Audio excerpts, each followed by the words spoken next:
É uma alegria receber o senhor aí nessa nossa conversa, com um assunto que é muito importante. Eu já estava aqui fazendo uma introdução, né, dizendo que exatamente esse assunto está bem detalhado no Código de Direito Canônico da Igreja, mas que nem sempre é fácil a gente entender as razões que levam o Tribunal da Igreja a declarar que um determinado casamento não foi válido, né? Ou seja, a Igreja declara a nulidade. Então, para a gente começar a nossa conversa, eu queria colocar o seguinte: o que a doutrina católica fala, primeiro, sobre o sacramento do matrimônio? Porque, para a gente saber por que um matrimônio pode ser declarado nulo, primeiro vamos entender o que é um matrimônio, certo? Então, antes do matrimônio ser elevado à categoria de sacramento, é natural.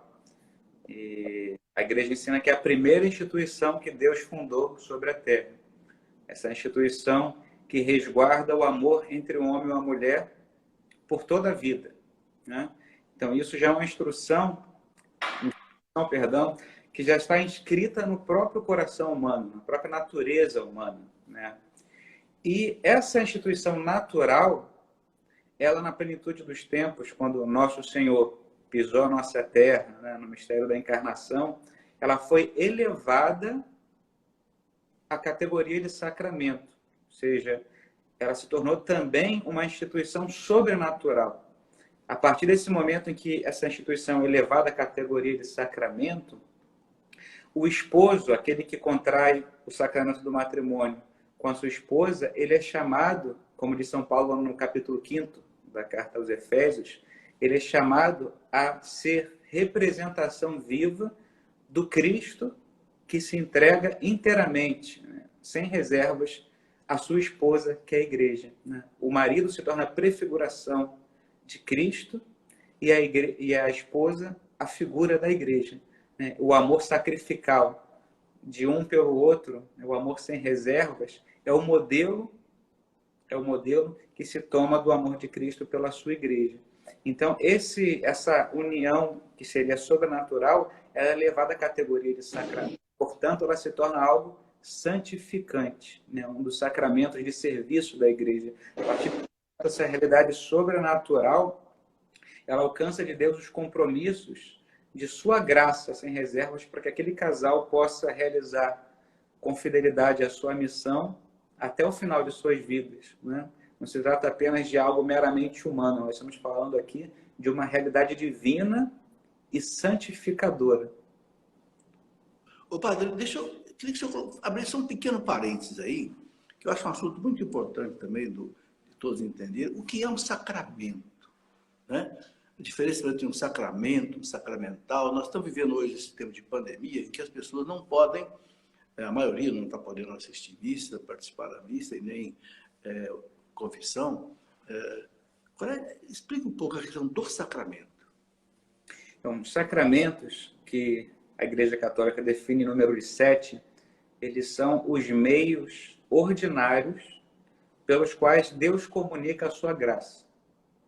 Então, falando especificamente do matrimônio, quando o homem ou a mulher se entregam um ao outro por toda a vida, querendo viver realmente essa instituição, Deus se compromete com eles, é um compromisso de Deus com esses cônjuges, a derramar todas as graças necessárias para que eles possam ser fiéis e corresponder a essa vocação divina. Então, isso vale para todos os outros sacramentos, cada um com suas características próprias. Mas o que torna comum todos eles é essa noção de que eles são os meios ordinários através dos quais Deus comunica ao sujeito humano a sua graça. Por que a gente fala de meios ordinários? Hoje é importante entender que Deus, embora ordinariamente comunique as suas graças por meio dos sacramentos, o poder de Deus não está limitado exclusivamente aos sacramentos. Deus pode comunicar suas graças também por vias extrasacramentais. Por exemplo, nesse tempo agora de pandemia, embora os sacramentos continuem sendo administrados, né, a Santa Missa continua sendo celebrada, enfim, mas quando o fiel não pode participar dos sacramentos por uma razão alheia à sua vontade, nem por isso Deus vai deixar de comunicar a ele as suas graças, né? Inclusive, o Papa lembrava recentemente que até mesmo o perdão de um pecado grave, nessas circunstâncias extraordinárias, pode ser alcançado por Deus por via extrasacramental, sempre incluindo da parte do fiel o desejo que ele tem de receber o sacramento, mas sua impossibilidade física ou então moral, né? Mas são os meios pelos quais Deus ordinariamente comunica a graça. Beleza, padre. Ô, padre, voltando ao assunto da nulidade matrimonial, né? A igreja pode anular matrimônios? Essa é uma pergunta boa, porque na língua, no vocabulário comum de muita gente, existe essa expressão, né? Eu preciso anular o meu matrimônio, anular o meu casamento. É uma noção equivocada, né? A igreja nunca pode anular um sacramento válido, um matrimônio válido. Então isso aqui deve ficar muito claro. Um fiel bem instruído, como são todos esses que estão nos ouvindo agora, né? Nunca pode dizer que a igreja anulou um matrimônio. Por quê? Porque, como diz a Escritura, o que Deus uniu, o homem não separe. Nenhum poder humano... Acho que travou um pouco a internet. Travou? Mas agora voltou. Pode continuar. Nenhum poder humano pode anular uma união sacramental que Deus tenha unido, certo? Portanto, o que a igreja faz quando a gente fala de processos de nulidade matrimonial é realizar um processo canônico, um processo jurídico, né, no qual a igreja vai se debruçar sobre determinada realidade matrimonial concreta para averiguar se houve, por alguma razão, depois a gente pode falar de alguma dessas razões, né, alguma coisa que tenha feito com que aquele matrimônio aparente, ou seja, com todas as realidades visíveis exteriores de casamento real, na verdade aquele matrimônio nunca aconteceu. Então, o que faz a igreja não é constituir nulo um matrimônio válido, mas declarar, possivelmente, que aquele matrimônio nunca existiu. Por isso se fala de declaração de nulidade, não de constituição de nulidade. A igreja não anula, ela pode declarar que ele é nulo. Então, a igreja não tem o poder de anular. É importante, professor, a gente lembrar aqui que nem todos os casamentos fracassados são casamentos nulos, né?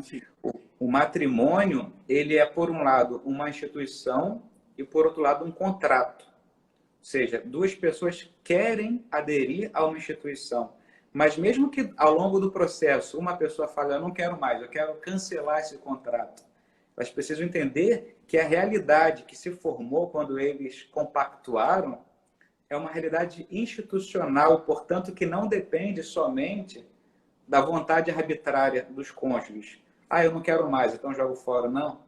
Aquela instituição formada é tão sólida, uma estrutura de uma só carne, né? Homem e mulher que se tornem um só. Aquela união é de tal forma sólida que nem mesmo por vontade própria os cônjuges têm autoridade de dissolver. É o que se fala de indissolubilidade intrínseca do matrimônio. Nenhum poder exterior pode dissolver e nem interno, mesmo que os cônjuges não queiram. Então, se durante ao longo do processo de vida conjugal, de vida matrimonial, infelizmente, acontece algum percalço e os dois não vivem mais essa realidade, nem por isso quer dizer que esse matrimônio seja nulo, não tenha acontecido de fato. Ok, padre. Agora uma pergunta que é natural, né? E quando é que pode acontecer isso, né? Uma declaração de nulidade de um matrimônio? Então, o matrimônio, para que ele seja válido, 3 realidades precisam ser guardadas, né? A gente pode sintetizar o sistema jurídico. A gente fala aqui, a gente está entrando um pouquinho no ramo que não é só teológico, é também jurídico da igreja, né? Esse sistema jurídico matrimonial da igreja, ele se assenta sobre 3 pilares. Sobre o tema dos impedimentos e da possibilidade da pessoa contrair matrimônio, ou seja, de quem são os sujeitos que estão contraindo matrimônio. Depois, o tema do consentimento matrimonial, quer dizer com isso, O matrimônio, ele se realiza com o consentimento dos dois cônjuges, das duas partes, né? Para usar uma linguagem filosófica aqui, o consentimento é a causa eficiente do matrimônio. O que faz o matrimônio acontecer não é o sentimento, né? É o consentimento. Eu quero me casar com você, eu quero unir a minha vida à sua por toda a minha vida, por toda a minha existência aqui nessa terra. Esse consentimento de ambas as partes é o que faz o matrimônio passar a existir. Portanto, é a causa eficiente do matrimônio. Então, é o segundo aspecto. O primeiro é a habilidade da pessoa para se casar. O segundo, o consentimento. E o terceiro é o que a gente chama de forma canônica. Sendo o matrimônio um sacramento, a igreja, portanto, tem poder para ditar algumas regras sobre como esse sacramento deve acontecer. E lembrando que estamos aqui falando a fiéis católicos, né? A igreja não tem o poder de falar disso para duas pessoas não batizadas. Quiserem se casar, o casamento deles é válido também, né? A gente está falando aqui de fiéis católicos, ou seja, de alguém que foi batizado na igreja católica. Então, se eu tenho dois batizados, ao menos um, melhor dizendo, batizado na igreja católica, para esse casamento ser válido, ele precisa ser realizado segundo os trâmites que a igreja apresenta. Então, quando você tem alguma falha, e aqui a gente pode tentar entrar em pontos mais concretos, quando você tem alguma falha no que diz respeito ou à habilidade da pessoa contrair matrimônio, ou no consentimento, pode haver algum vício de consentimento, né? Algum defeitozinho que aconteça na hora do consentimento, ou quando você tem uma ausência da forma canônica, que quer dizer que os trâmites para que acontecesse o casamento não fossem respeitados, a gente pode encontrar aí uma causa de nulidade matrimonial. E é isso que é investigado ao longo do processo. Ô padre, e aquelas 3 perguntas que o sacerdote faz para os noivos na hora da celebração, né? Vocês querem se casar? É de livre, espontânea vontade? Sim.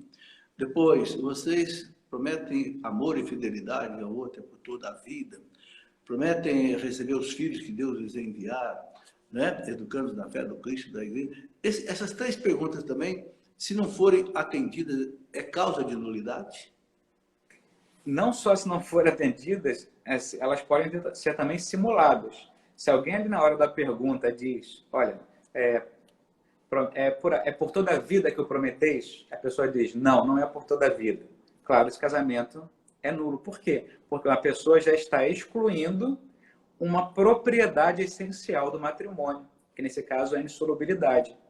A pessoa excluiu ou a unidade, o que diz respeito à fidelidade, ou a indissolubilidade, ou a possibilidade, né, de gerar novas vidas, a abertura aos novos filhos, né, aos filhos que Deus vai dar. A gente fala aqui de um bem, né, do matrimônio. Né? Se uma dessas propriedades, ou um bem, ou uma finalidade do matrimônio é excluída, o casamento não aconteceu. Pode acontecer também que alguém simule esse consentimento.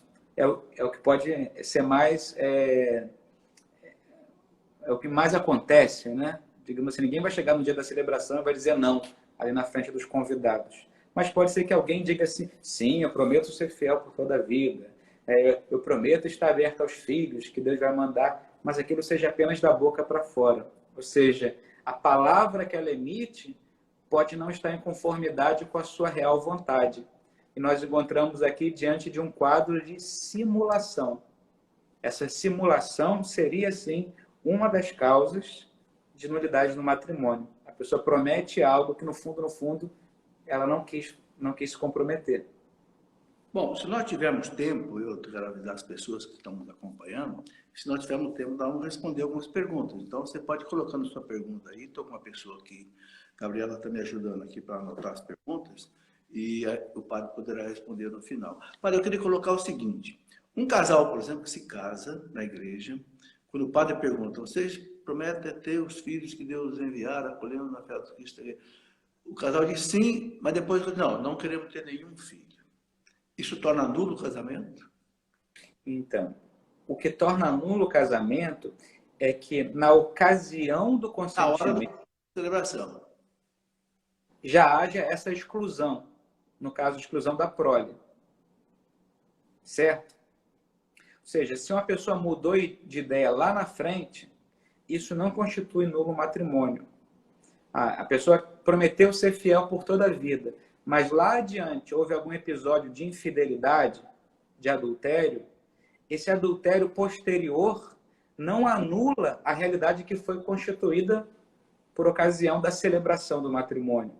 Então, o que é importante, por exemplo, no caso de adultério, da exclusão de filhos, é de perceber se já na ocasião do matrimônio havia essa simulação.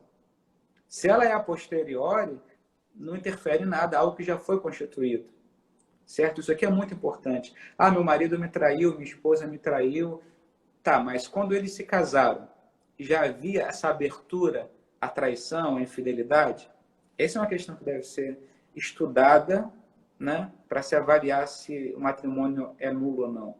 Quer dizer, resumindo, a gente pode dizer que uma causa que pode, então, levar à nulidade do casamento é alguma coisa que aconteceu antes do casamento ou na hora da celebração. O que acontece depois, aí é diferente. Né? Pode ser que sim ou que não. Agora bem, o que acontece depois pode ser um efeito de algo que já estava presente antes. Aí é motivo de nulidade. Exatamente. Eu imagino, padre, a dificuldade que tem o tribunal para julgar isso. Né? 3 juízes. Né? Agora, eu um dia entrevistei o presidente do tribunal aqui de Aparecida, já faz muito tempo, e ele me disse que realmente, padre, a maioria do pessoal que pede declaração de nulidade acaba que consegue, porque realmente acaba o tribunal encontrando aí realmente alguma coisa. É assim mesmo? A porcentagem prática tende a ser de nulidade assim, para a maioria.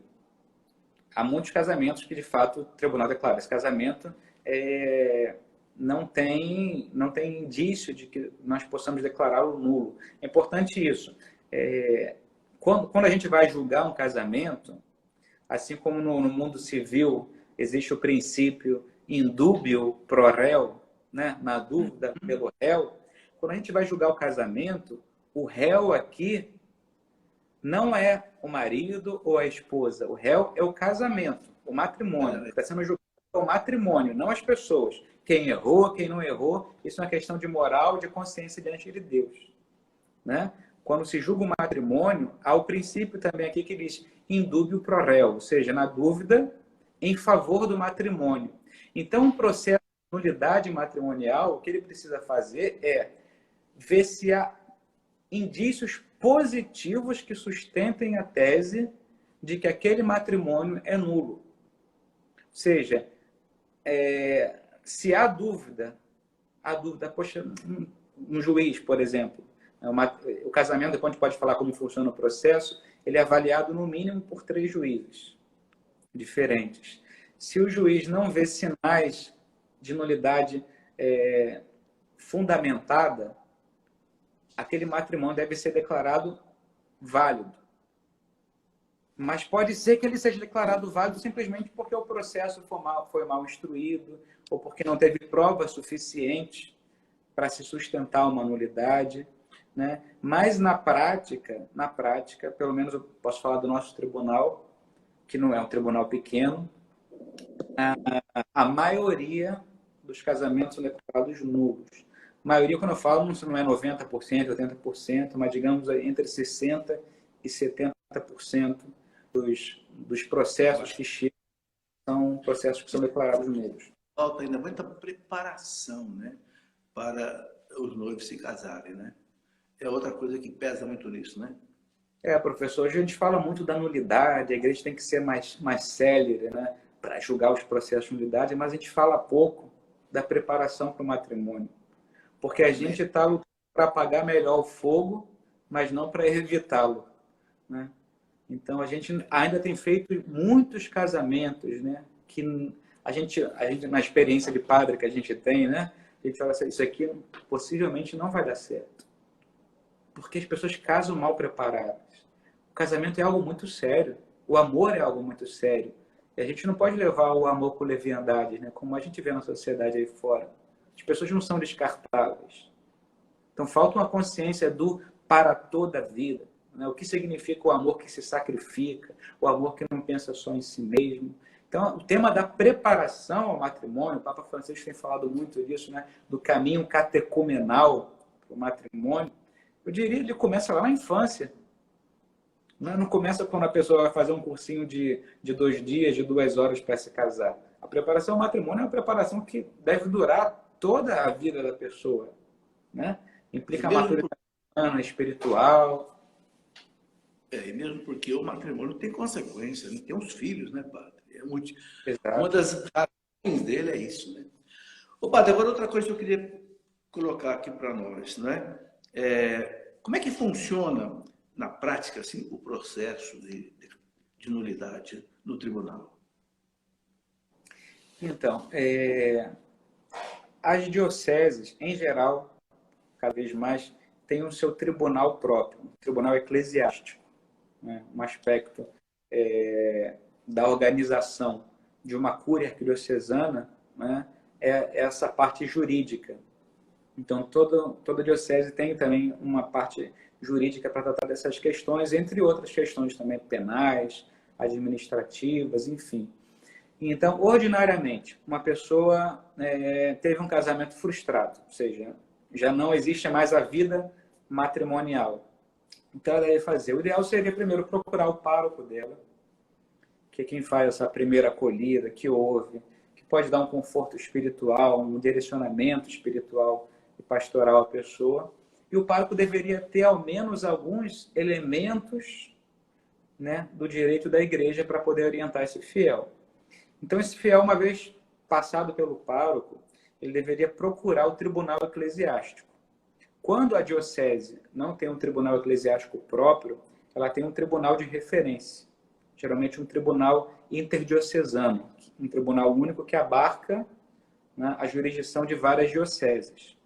Então, a pessoa procura o tribunal, ela dá entrada ali apresentando o que a gente chama de libelo introdutório, ou seja, ela apresenta toda a história do seu matrimônio, desde quando as partes, marido e mulher, se conheceram, o tempo de noivado, o tempo de constância da vida matrimonial, como se desenrolou o final daquele casamento, né? Se anexa todos os documentos, então se junta tudo isso e se dá entrada ao processo.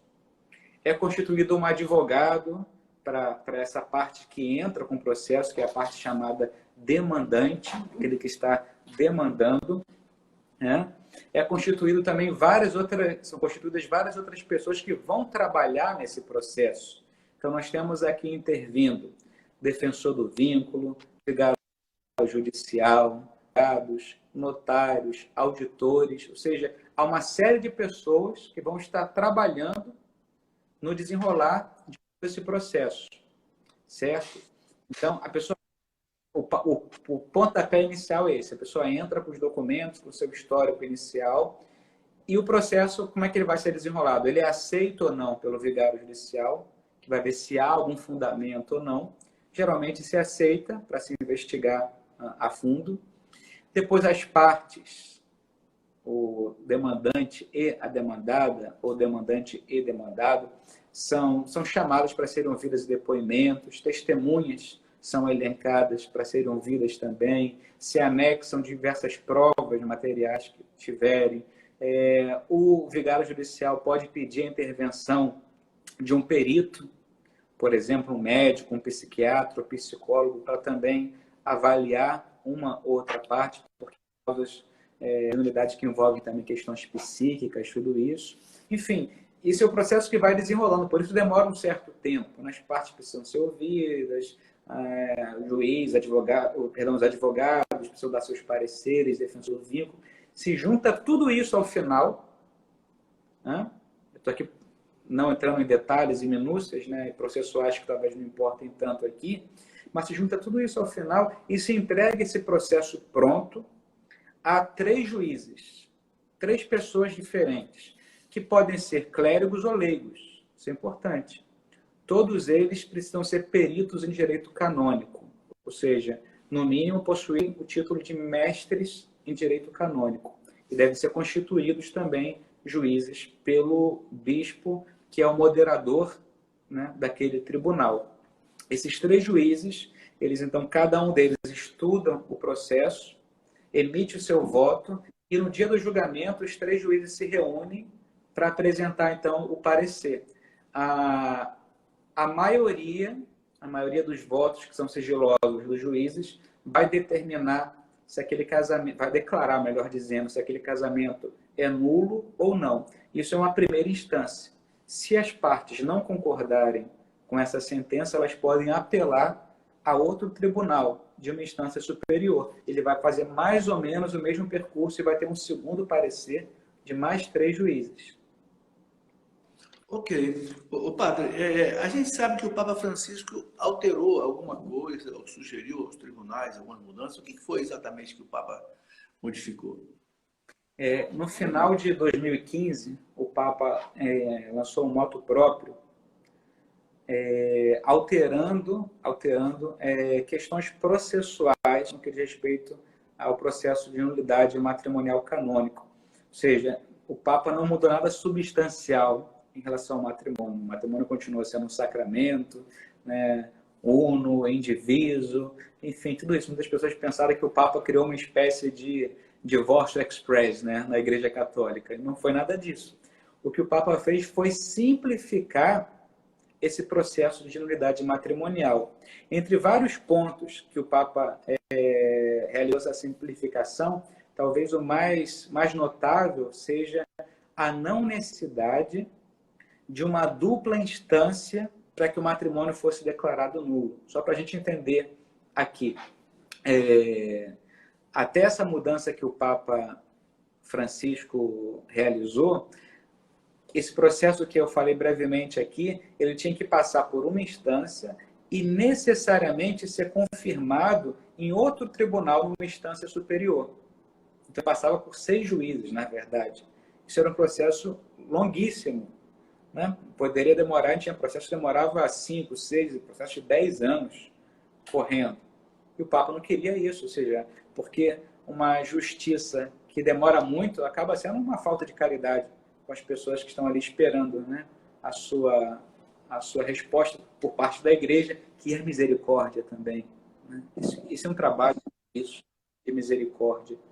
Então, o que o Papa fez foi tirar a necessidade de uma segunda instância, ou seja, nessa primeira instância, quando os 3 primeiros juízes já dão seu parecer, se o voto da maioria for pela nulidade, ali já acaba o processo. Se emite uma sentença que, se nenhuma das partes reclamar, ela se torna já executiva, ou seja válida e acaba ali. Ou seja, um processo hoje pode demorar cerca de 1 ano ou menos até, dependendo dos tribunais. Algo que demorava 2, 3, até 10 anos, hoje em dia pode ser feito de forma muito mais breve. Além da introdução do processo mais breve que o Papa introduziu, com que o juiz único pode ser o bispo do tribunal, enfim, são diversas mudanças, mas talvez a mais notável e a mais comum que a gente usa é essa, da não necessidade de uma segunda instância. Em prática, o que isso significa? Que os processos se tornaram mais rápidos. Né? Mais rápidos. O padre, parece que em alguns casos o próprio bispo pode já dar uma sentença. Sim, então esse processo que a gente afirmava aqui, de um processo com um único juiz, que nesse caso seria o bispo. São os casos dos processos mais breves, ou seja, quando a nulidade matrimonial for algo, digamos assim, quase evidente. Evidente. Aí o bispo mesmo pode definir. Exato. Ele não define só porque ele viu assim, achou, evidente, é nulo. Não, há um processo, sim, porém esse processo é mais abreviado, se queima algumas etapas, digamos assim. E o bispo também sempre conta com a ajuda de alguns peritos de direito canônico, porque nem todos os bispos são formados em direito canônico. Então, o bispo utiliza também de algumas pessoas auxiliando nas suas decisões.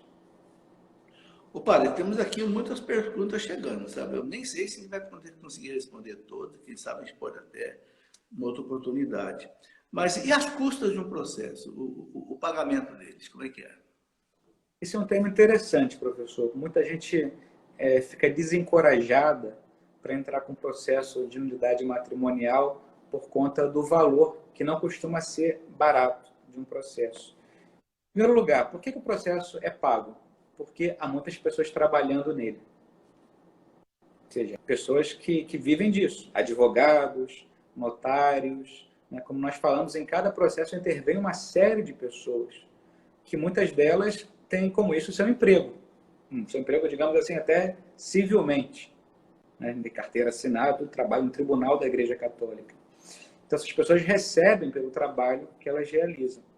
A questão é de onde virá esse dinheiro para pagar todos esses servidores do tribunal. Aqui é uma questão que a gente pode pensar. A igreja não está falando aqui de dogmas, né? Então, são coisas que podem ser pensadas, elaboradas, enfim. O processo ordinário, assim, como é que funciona geralmente nos tribunais, a pessoa paga pelo processo e aquele dinheiro ele é repassado por todas as custas que vão sendo sucedidas ao longo do processo, correios, advogados e os outros servidores do tribunal. Então, geralmente, a própria pessoa paga com isso. Porém, o Papa insistiu numa coisa que é muito importante, na necessidade de que os tribunais facilitem o acesso de pessoas que não têm recursos financeiros aos processos nos tribunais, com gratuidade, com semi-gratuidade, ou seja, oferecer processos que as pessoas possam fazer sem pagar nada, ou possam pagar apenas uma parte. Porém, é importante dizer que mesmo que as pessoas não paguem nada, alguém está pagando por elas. Então, como é que isso pode ser feito de modo concreto nas dioceses? Existem, por exemplo, eu conheço dioceses da Espanha, em que cada paróquia paga um percentual para o tribunal daquilo que ela arrecada todos os meses. E esse percentual somado de todas as paróquias já mantém o tribunal. Então, todas as pessoas podem entrar com seu processo gratuitamente. As pessoas não precisam pagar nada porque o tribunal já tem outros recursos para se manter. Certo? Essa poderia ser uma opção. Poderia haver uma taxa comum da diocese para passar esse dinheiro da mitra arquidiocesana para o tribunal se manter? Sim, poderia. No nosso tribunal em concreto, cada um paga o seu processo com o que pode. Se alguém não pode, ela vai pedir uma isenção de custos, que pode ser parcial. Eu não posso pagar esse valor inteiro, eu posso pagar metade, eu posso pagar uma terça parte. Então, cada um paga segundo pode, ou se alguém não pode pagar nada, vai entrar com o processo igualmente. Importante dizer também que o processo não corre mais rápido ou mais devagar, de acordo com o que a pessoa pagou. Ou seja, quem está trabalhando no tribunal nem sabe se a pessoa pagou ou não. Né? Não existe privilégio para quem paga e quem não paga, né? Muito menos isso. Mas é só importante dizer aqui, pode haver casos abusivos de preços exorbitantes? Pode. Isso é muito ruim. O Papa tem falado muito disso, muito cuidado. A igreja não é uma sociedade com fins lucrativos. E só para a gente saber também que o dinheiro precisa sair de algum lugar. As pessoas trabalham, vivem disso. Né?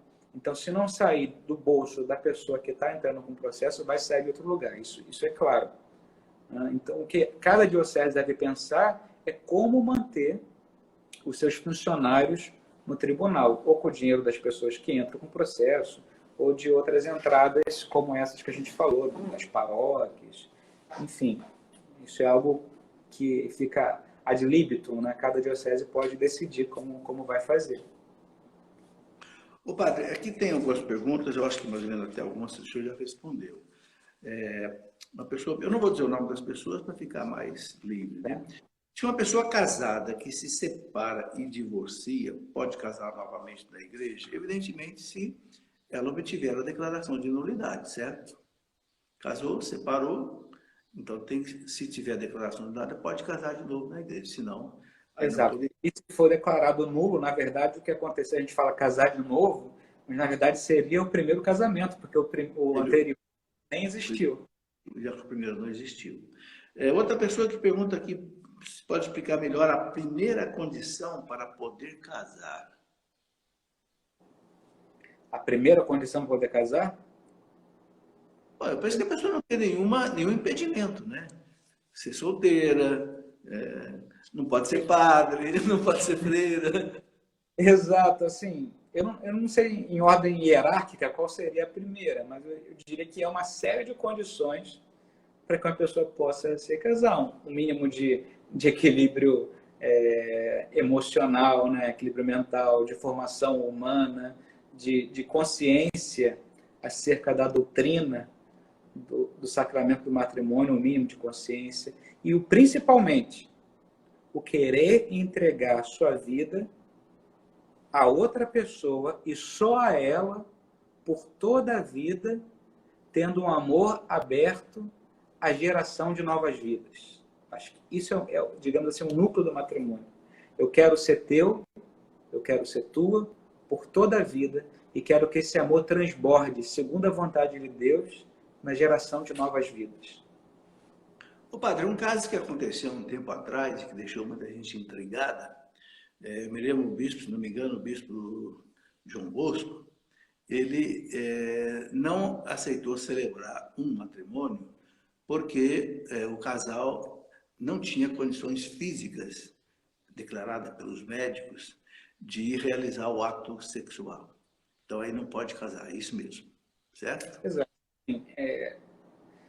Uma das características que marca o matrimônio e faz com que ele não seja apenas uma relação entre amigos é a possibilidade da união sexual de ambos. Né? Não é o mais importante. Perdão, tá, cortou a ligação, cortou o áudio. Então, é isso que faz selar o casamento. Exato. Assim, o matrimônio, ele adquire o seu significado, inclusive teológico e espiritual, de forma mais profunda, quando acontece a consumação. A consumação envolve esse ato físico também. Como eu disse, não é o mais importante, mas necessário, não para que o matrimônio seja válido, mas para que ele se consume e adquira, portanto, o seu pleno significado do unacaro, uma só carne.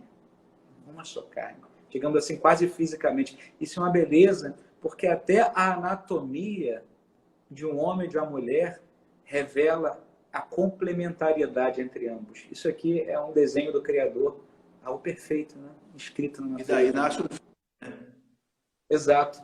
É o único modo de nascer os filhos, né? Exatamente, que a igreja não aceita a inseminação artificial, né? Não, porque uma vida humana não pode ser nunca objeto de nossos caprichos. Vamos brincar aqui de fazer gente. Bom, Pá, tem aqui outras perguntas. Uma pessoa pergunta aqui, não participar da formação para o casamento ou não levar aquele informativo que irá se casar na paróquia, tal, proclamas, né? Seria motivo para nulidade? Não. Creio que não. Não tem nada a ver, né? Afetaria a liceidade no matrimônio, ou seja, seria um casamento de pessoas que não estão preparadas para casar ou que não fizeram os proclamas, mas são, digamos assim, burocracias acidentais. Tem sua razão de ser, mas não invalidam o matrimônio. Ok. Aqui tem uma pergunta que remete ao namoro já. Se houver situações pontuais de traição no namoro descoberto no casamento, isso é apontamento de nulidade? Seria... Pode ser. Ou seja, a pessoa descobriu no casamento que durante o namoro ela foi traída várias vezes. Foi essa... Seria se ficasse claro que a pessoa não teria se casado se soubesse que a outra atraiu tanto assim. Entende? Se eu soubesse isso antes, eu não teria me casado. Né? Se eu soubesse que ele me traiu a vida inteira no namoro, eu não teria me casado. Então, aí nós temos um caso de dolo. A pessoa casou-se enganada pelo outro. Dolo perpetrado pela outra parte. Poderia ser nulo, sim. Não necessariamente, porque a pessoa pode ter sido traída e falar, eu te perdoo, vou casar contigo mesmo assim. Então, isso não invalida o matrimônio. Mas se eu falo, olha, se eu soubesse disso, eu não teria me casado. Então, sim, nesse caso, haveria uma possibilidade de nulidade. Ô, padre, em outros casos possíveis, por exemplo, vamos supor, um caso hipotético aqui, que eu estou criando, né? A pessoa se casou com outro tal, mas depois de casado, descobriu alguma coisa na pessoa que se soubesse antes do casamento, não teria casado. Vamos supor, casou com uma pessoa, mas eu fiquei sabendo que lá atrás ele teve um caso tal, com não sei quem, e eu casei sem saber disso. Se eu soubesse, eu não teria me casado. Isso é motivo para nulidade? Se essa qualidade fosse uma qualidade diretamente visada pela pessoa quando ela se casou, uma condição, olha, que não tenha acontecido isso. Eu só quero me casar com você com essa condição. Não é uma condição de futuro, hein? É uma condição de passado. Entendi. Certo? Se ela se casa assim, o casamento pode ser declarado nulo. Entendi. Outra pergunta, e se namorar à distância, ficar 4 anos sem se ver, e só se ver na semana de que se casar, o casamento poderá ser nulo? Olha, Trabalho. por isso não, por esse motivo não.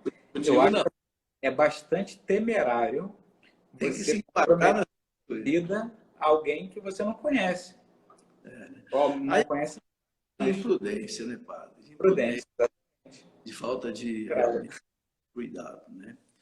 Bom, outra pergunta que eu tenho aqui. São perguntas que estão chegando, sabe, padre? Em relação à maturidade do outro, como saber se é suficiente para contrair o sacramento? Que outras referências, além do Código de Direito Canônico, podem nos ajudar a nos amparar para esse respeito? Bom, eu vou responder a segunda parte da pergunta e vou deixar a primeira com o senhor, da maturidade. Nesse livro que eu escrevi, Família Santuário da Vida, nesse livro eu coloquei um artigo do Dom Estevão Bittencourt, que nós conhecemos muito bem, né? E que ele chamou de exatamente declaração, nulidade de casamento. Aqui Dom Estevão também faz uma abordagem desse assunto. E tem um livro também do Padre Jesus Hortal, né? Casamentos que nunca deveriam ter acontecido. Eu acho que isso aí são duas fontes que podem ajudar quem fez essa pergunta. Agora, a primeira parte da pergunta, em relação à maturidade do outro, como saber se é suficiente para contrair um matrimônio? É subjetivo isso, né?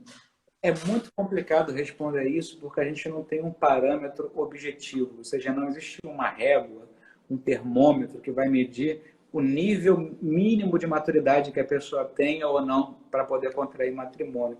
Geralmente o que a gente analisa é a posteriori, ou seja, uma pessoa se casou e com o desenrolar da história se viu que ela não tinha maturidade para viver a vida conjugal.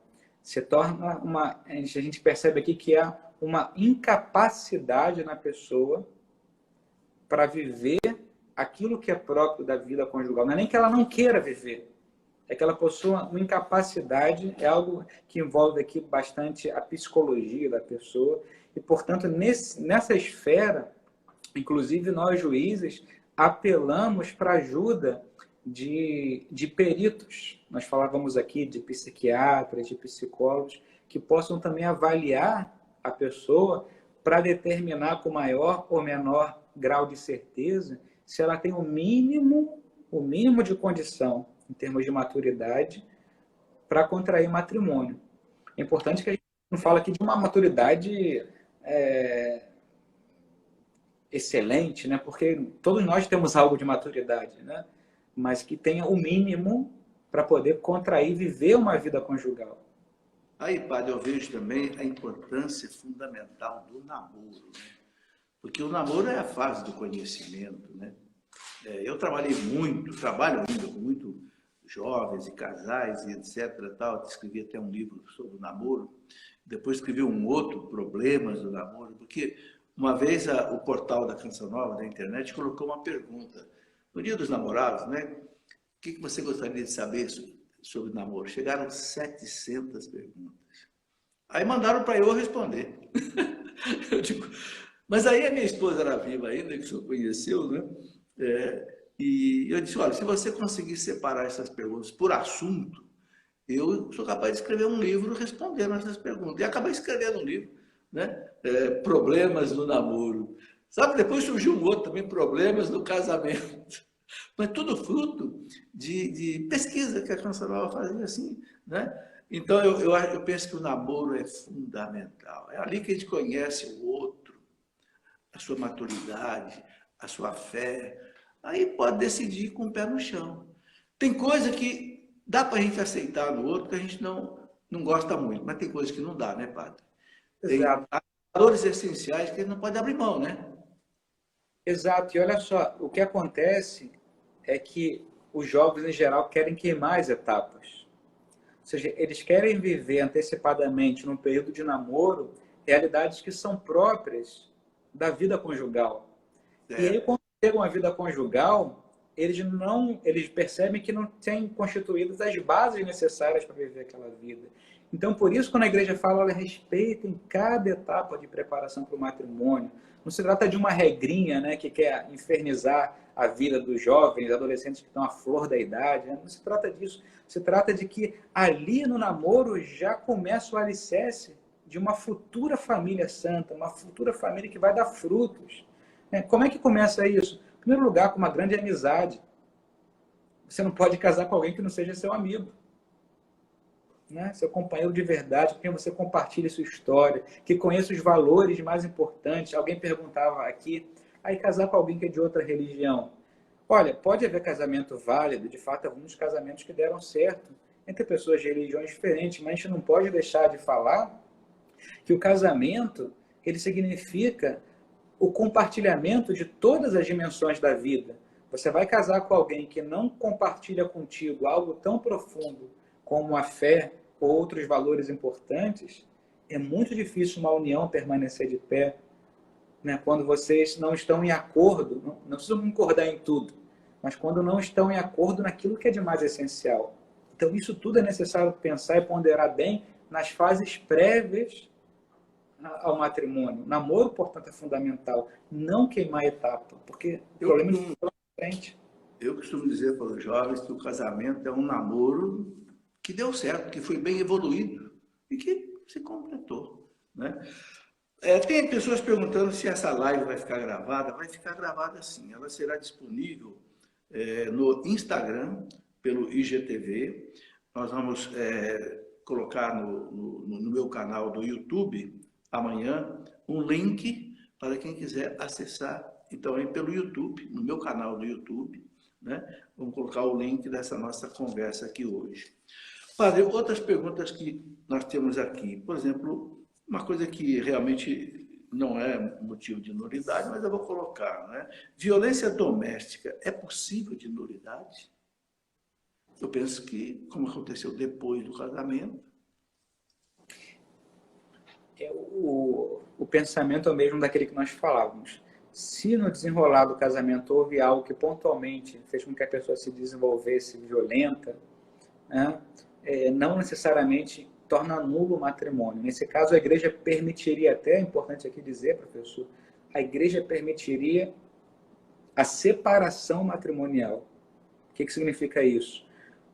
Os cônjuges poderiam se separar de corpos, mantendo-se intacto o vínculo matrimonial. Por quê? Porque, por exemplo, a mulher não é obrigada a viver sujeita à violência do marido. Porque a igreja quer que a gente viva junto agora, então vamos nos submeter a toda espécie de violência, que a igreja nunca vai obrigar a uma sandice dessa.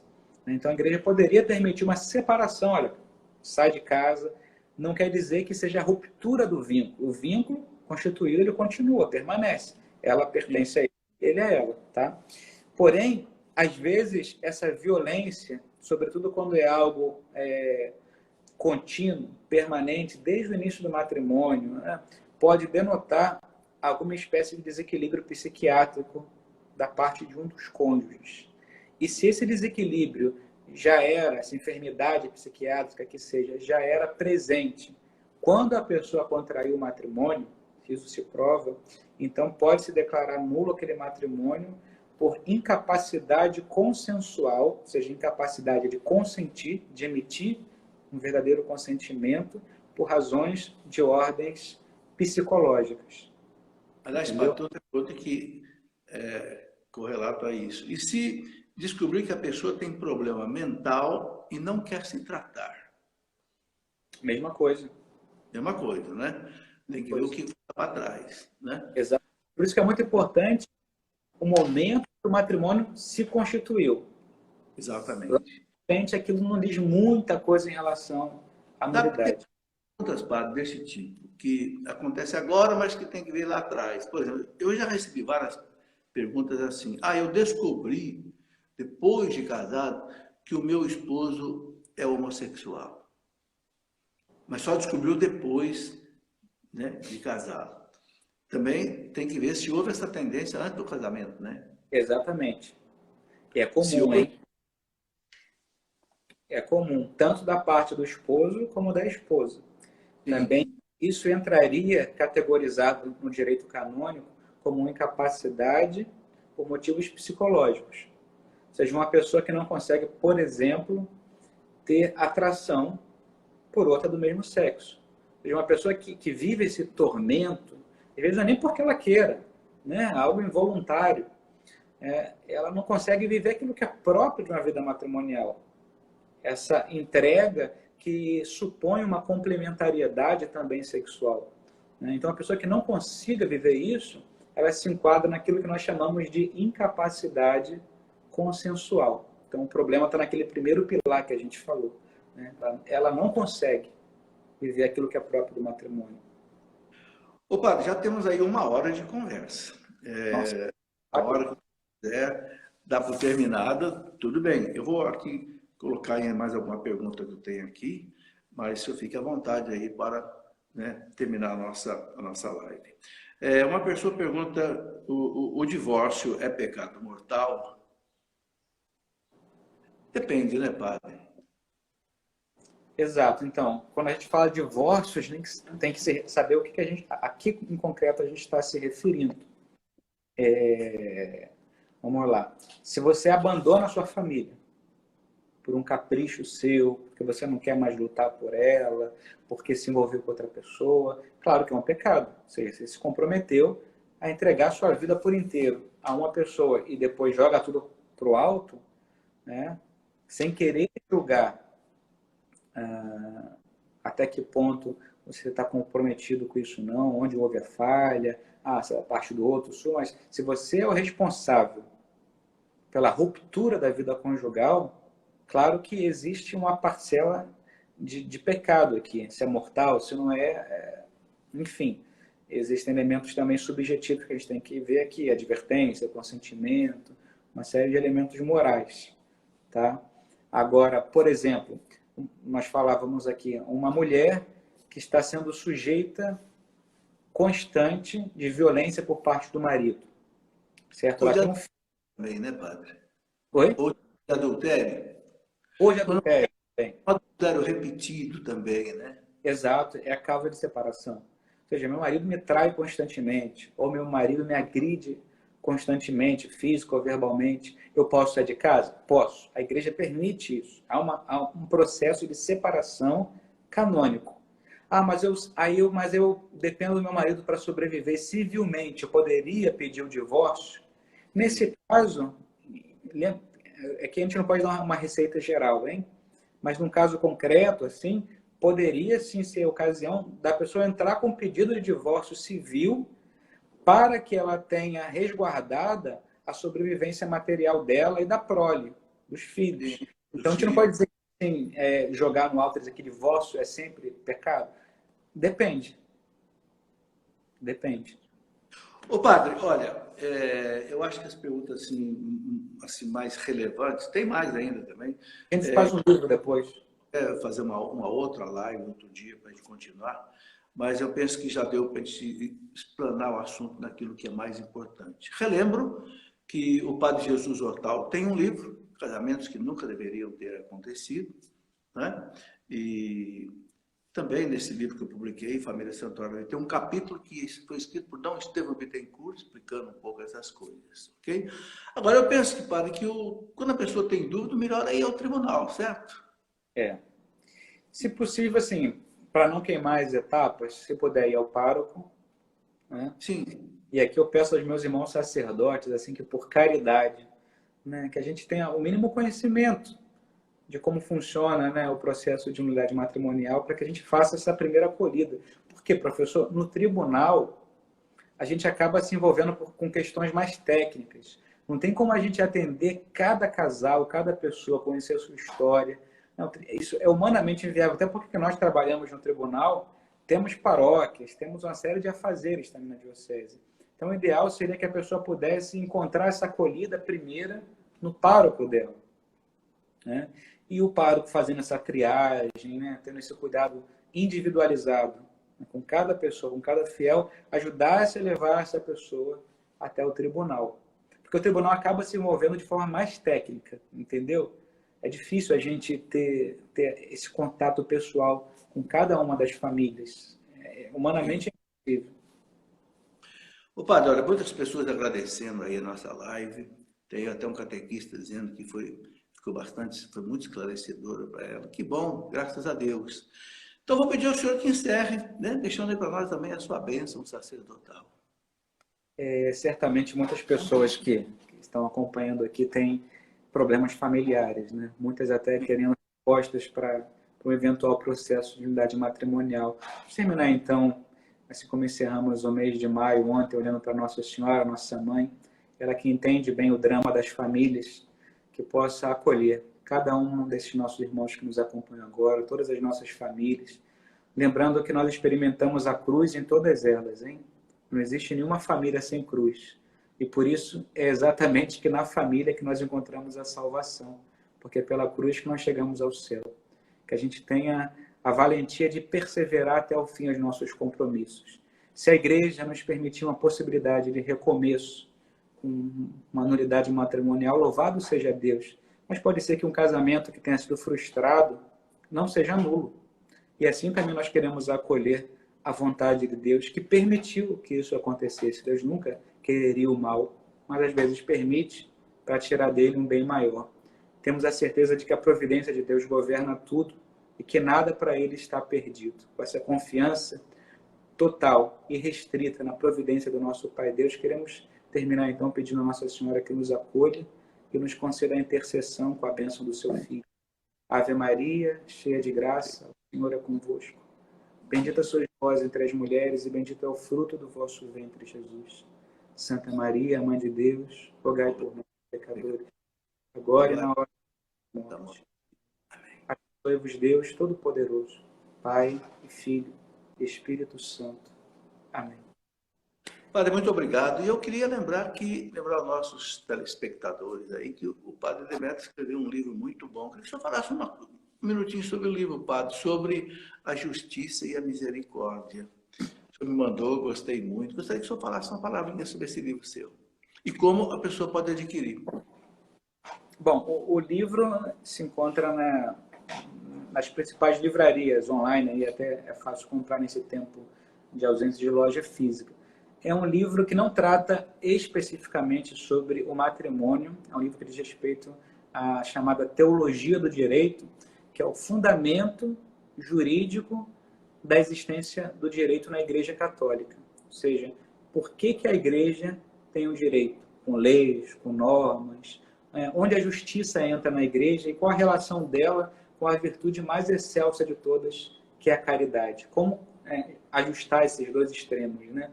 Dois extremos que, na verdade, não são extremos, que estão em plena conexão, né? A misericórdia e a justiça. E mostrar que o direito da Igreja, ele coaduna essas duas realidades. Padre, muito obrigado. Um grande abraço. Quem sabe a gente volta aí uma outra live com outro assunto. Opa! Você pode até sugerir, pensando aí alguma coisa. Eu vi que o povo gostou muito da nossa conversa, então podemos voltar aí para frente com outra conversa, tá bem? Boa. Um grande abraço. Fique com Deus. Fique com Deus. E a vocês todos que nos acompanharam também, muito obrigado, um grande abraço. Que Nossa Senhora, nesse dia da sua visitação a Santa Isabel, derrame, como o Padre já nos deu, a sua bênção. Amém. Amém.